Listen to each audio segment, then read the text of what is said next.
as I'm completing just a little over my first year here at Church of the Covenant, the 20s, 30s, and 40s have continued to gather. We've done so first on Zoom, and now we have moved to more in-person gatherings. As weather permitted, we will meet outside as we just did this past year.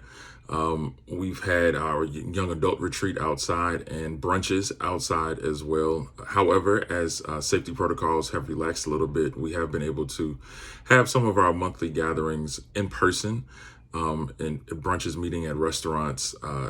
We will continue to do this. It has been good for us to gather, and we hope to do so in the future. Hello, everyone. As we began the process of reopening the building this year as your building manager, my first concern was for the safety of all the people that work in the building and those who visit the building. My second concern was to safely reopen the building for our income streams so we could start to reestablish income. To accomplish this, I worked with Simone to figure out what needed to be done to reopen the sanctuary to the public. Open sanctuary is one of our most important sources of income. And I'm happy to say the plans we came up with worked extremely well, both in keeping all our many visitors over the year safe, as well as it turned out to be a financial success. And I want also just to raise up Simone. She did an excellent job of managing open sanctuary. She deserves a lot of credit. I also worked with our tenants, WLP, Gallery Naga, and Coro Allegro, in helping them to develop a safe reopening plan, a plan that worked for each of them, but also was acceptable to the church and our other tenants. I'm also happy to say we had a safe and much better than expected concert and wedding rental season.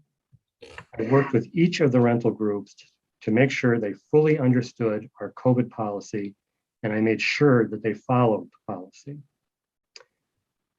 Over the year, we've had hundreds of people in this building. And to this point, we have not had one reported case of COVID. I'm so happy to report that.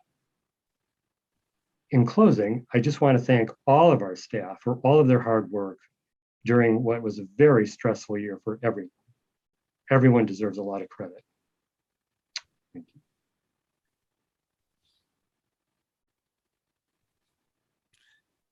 Good morning, everyone. It's been great to be back in the sanctuary again. It's been great to see people in person and to sing with the choir in person. It presents certain challenges due to the hybrid nature of our services, especially when it comes to sung music, the hymns and the responses.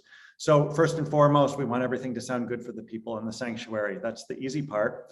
The harder part is trying to make things sound good for the people who are at home, because in order to do that, you have to have at least one person singing through a microphone.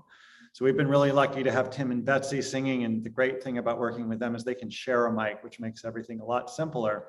And on Sundays when they're not available to do it, we'll have members of the choir do it, 2 or 3 people singing the parts through a microphone so that you can hear the music from home. And in the past few weeks, we've had a lucky problem in that we've had more singers than we've had microphones. So we've had to ration who got to sing with a mic and who didn't. But all said and done, it's just great to see people in person. Hi, everyone. So most of you know that I wear 2 hats, at least, in this church community, that of the CYCE program and ministry and that of parish administrator. So both of those have had multiple pivots throughout the last year. In CYCE, we went from early in 2021, still continuing the weekly Zoom godly play and youth class routine that we had done since the beginning of the pandemic. More recently, we have, as the COVID landscape has changed every few weeks, we've really tried to play it by ear and balance 2 big concerns, one of which is caution and the importance of protecting the most vulnerable members of our community, those kids who are still unvaccinated, and in some cases, thanks be to God, partially vaccinated. But to balance that with the really deep desire for in-person, face-to-face community. So this fall, we've done a few things outside. Some of it's been simple, like playground meetups. Some of it's been a little more complicated, like art projects that we've brought older folks, people of all ages from the congregation into. And we were able to invite kids and families to a couple of our outdoor worship services also, so that we could see each other and be together, even if it looks a little bit different from week to week. On the admin side, hybrid worship has created a few new challenges and a few new needs that we've had to figure out as we went along, from creating spreadsheets to keep track of who registers on RSVP Church and who's shown us their vaccination card, to the role I've played many weeks as digital minister, just being here on Zoom with you all when there's a congregation in the sanctuary. And I'm really grateful to the rest of the staff, to all of the CYCE volunteers, and to the parents and families for your patience and flexibility, and to this whole church, that we find a way to do church and be church together, even as it looks different each week. 2021 has been a year of creativity from all these spaces. You've heard a little bit of that lifted now.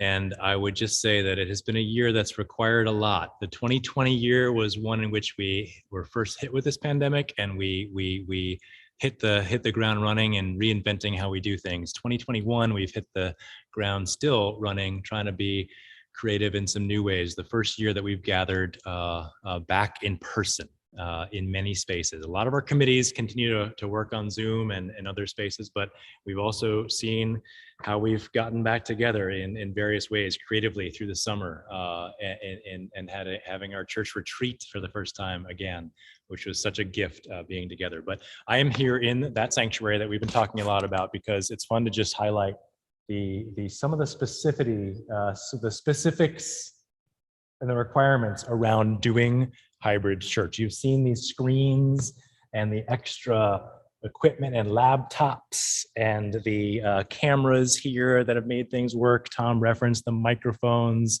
that we've had going, and the eye touches that have made the multiple screens for the Sling Studio, which is hooked up way over there near our sound system, that white thing that's connected to this other camera over here. So there's a lot of technology. We're grateful for Derek, who's been our consultant that we've hired on an hourly basis to help us work through this. We're grateful for the volunteers, our team of 3 that have been our audiovisual tech team that's been helpful, 2 of whom who have moved along. So we're needing to rebuild that team as 2022 comes around. But I just want to end with the fact that, yes, there's been a lot of creativity, but a lot of commitment to making that creativity work, to be the community in this time. And it's been really important for us as a church to be community. And I'm really grateful for our staff that's worked together creatively to make this happen. Joshua, Bill, Tom, Kate, Alan, Simone, Sarah, and so many others, Jesus and Fred, specifically, that we want to lift and name and give thanks to God for, and for all of you who give generously to make our work work for you and for the life of this community. So thanks be to God. Thanks for your time.